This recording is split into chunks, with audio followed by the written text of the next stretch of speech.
we probably need to get started because it is a little after 8 when we start our evening program, and some people got up very early this morning, like me, and they may want to get to bed early because they had a long day.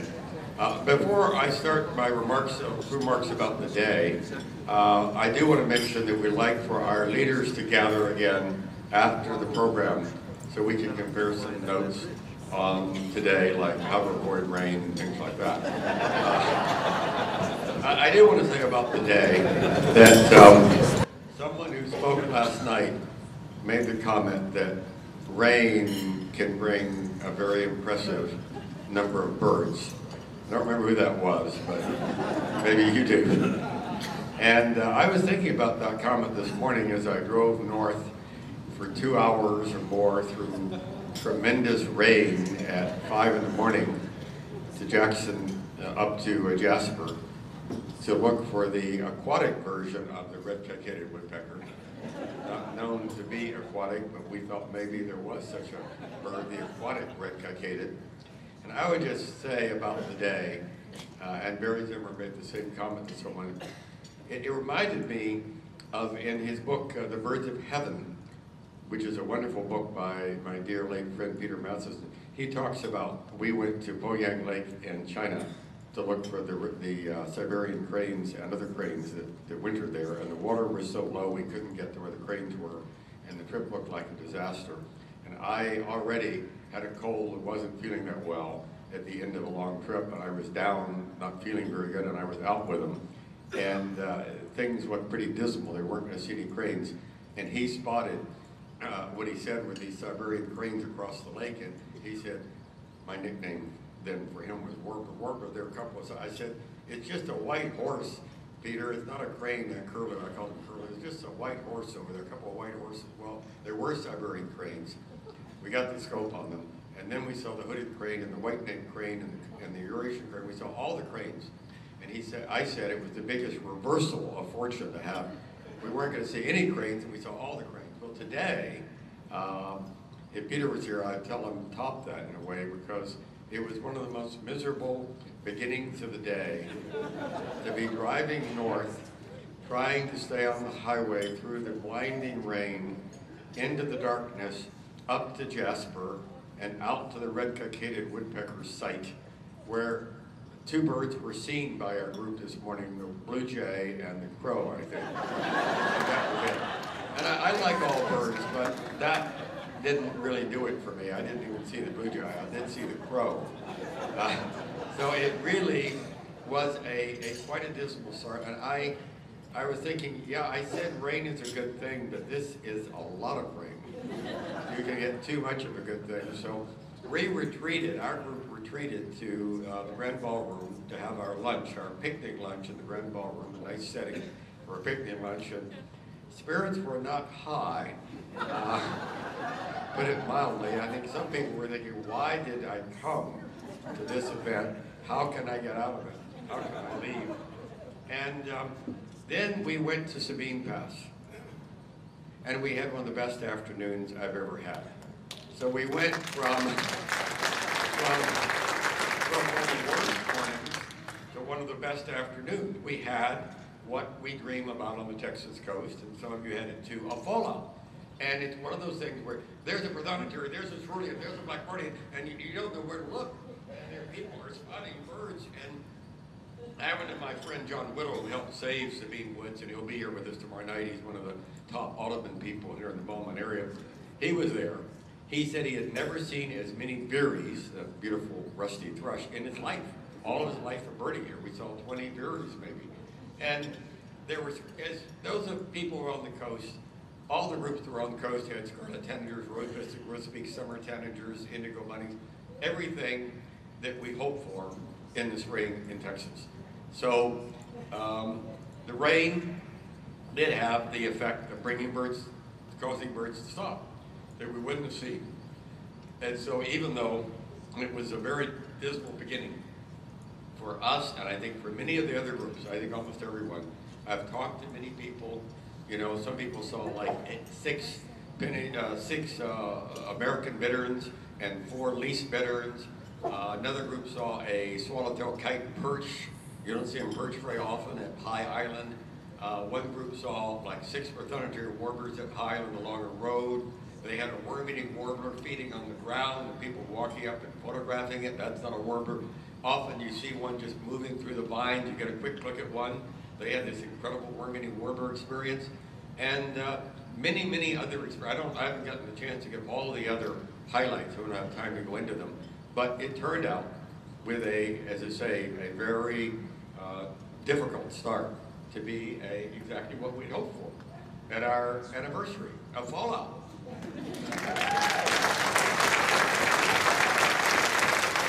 So I'm glad that everyone got to experience some aspects of it, even those of us who went up in East Texas retreated to the coast.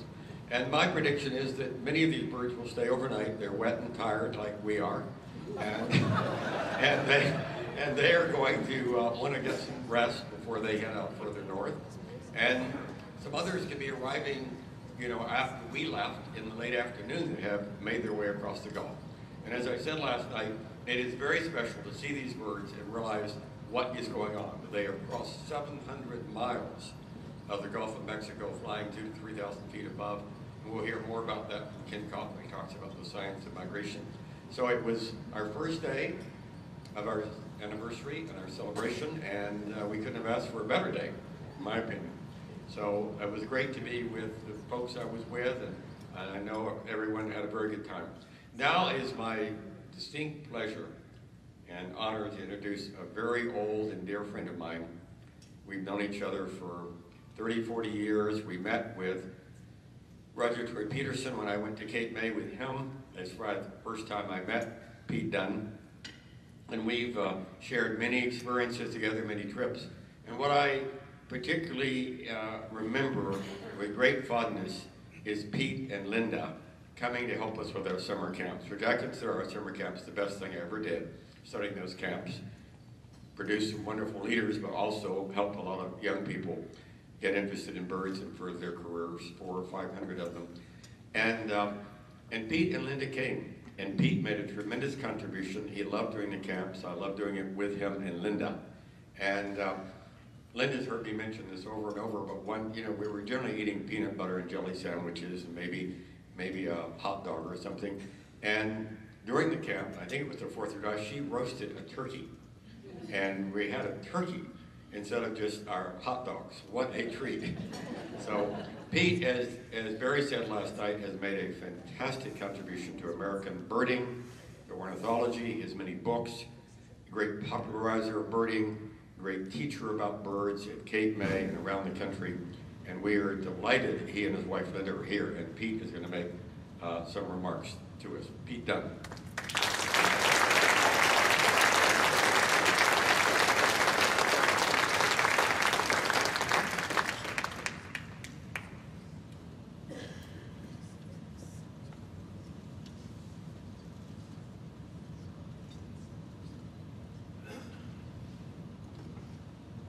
Thank you, Victor. Linda and I, too, talk about the camps very often. And so now you all know what it's like to bird inside of a car wash.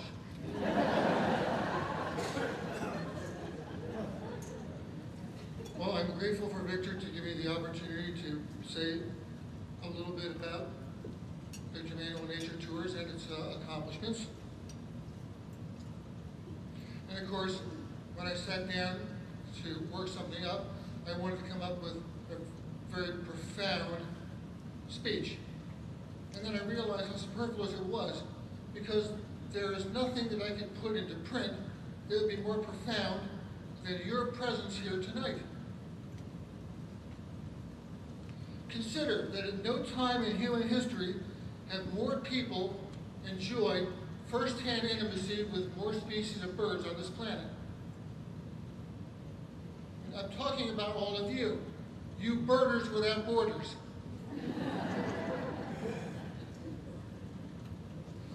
You know, 41 years ago, 1 year before the founding event, a foreign birding trip meant going to the Florida Everglades. 400 years ago, at the time of Alexander Wilson, J.J. Audubon, and Alexander von Humboldt, there wasn't a single person on the planet who had seen both African crowned crane, and David Wolf, thank you very much for correcting me, gray crowned crane, yes?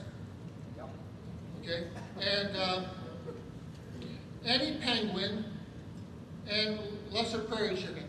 No individual on the planet had seen all three of those species. So I'm curious, how many people in this room have seen crowned crane in East Africa? And keep your hands up if you've also seen a penguin, any species of penguin, and lesser prairie chicken. I mean, just look around you. These are birds on 3 different continents, and they are thousands of miles apart, and yet you people have them in your memory banks. You've experienced these birds.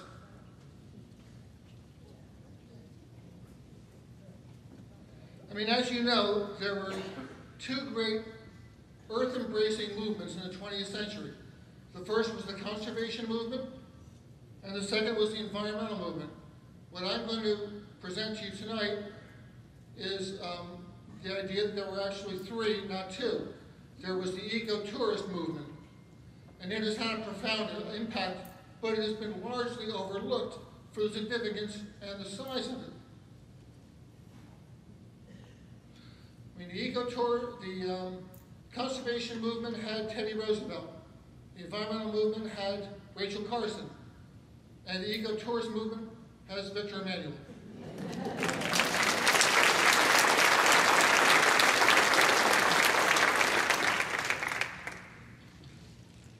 So, if you have not yet seen crowned crane, a penguin of any species, or lesser prairie chicken, I know a guy you can talk to.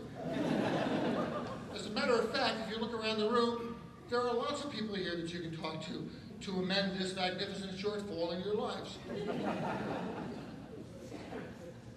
Okay, so maybe not everybody is destined to go to East Africa or to Antarctica, but you have all very cleverly found yourself to be on the Gulf Coast of Texas in April, the place that every birder in the world would kill to be. So thank you, Victor, for your gift of vision, and for this timely gathering, and for arranging this fallout. And kudos to your cadre of natural history professionals. I think the finest assemblage of natural history professionals ever to gather under any organizational banner.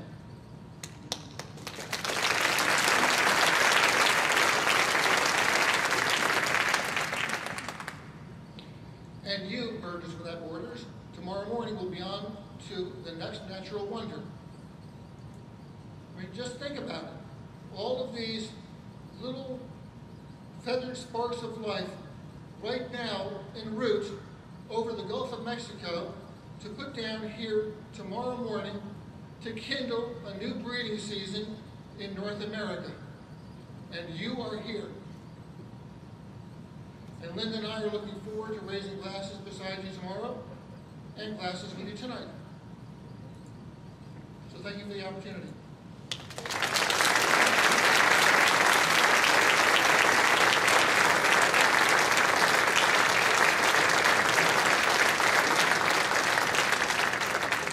That sounds like an encore to me. Do you have time for a short story?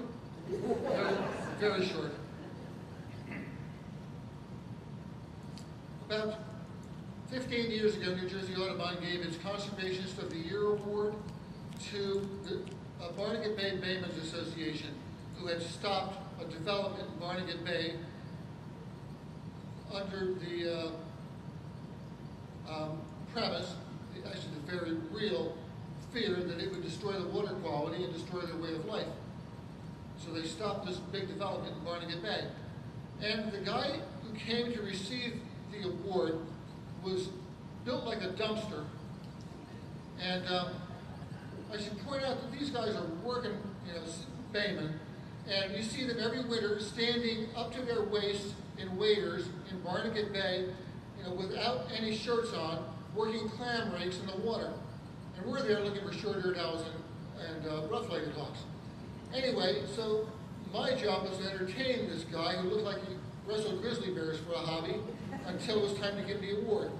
So I'm standing next to this guy who was wearing a sport jacket with sleeves that came to his elbow. It's probably the first time he'd worn this thing since his senior prom. And I don't even know how to start a conversation with this guy. And so he turns to me and he said, "Boy," he said, "you birders are sure tough." And I said, "How do you figure?"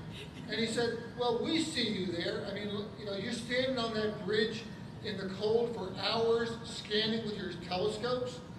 You know, of course," he said, "we're out there working, so we're warm. But you birders, you just stand there in the cold for hours, taking it." I said, "Boy, you birders are tough." And I said, "Damn right."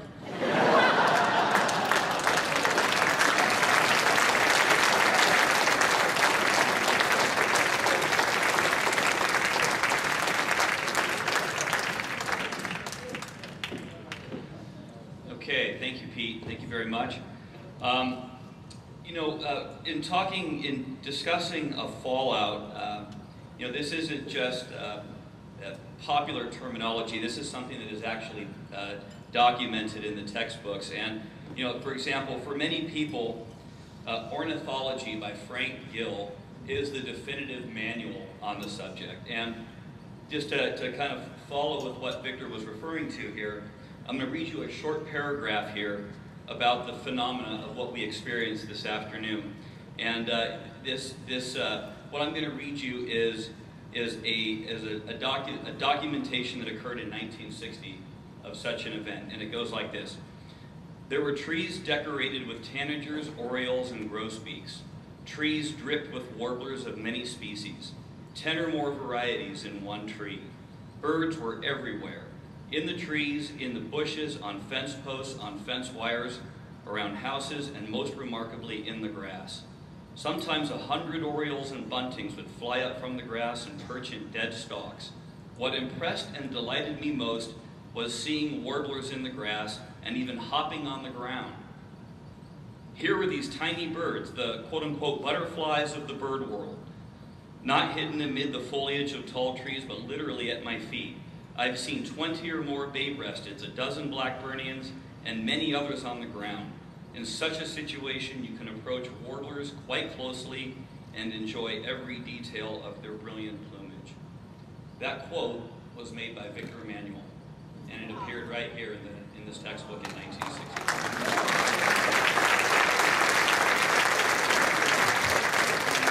So, okay, everybody, we are going to have, we're getting ready for our keynote presentation now. We have to make a couple of technological adjustments here, and so we're going to give a 5-minute break if you need to go get another drink, if you need to use the restroom, or just to relax for a minute.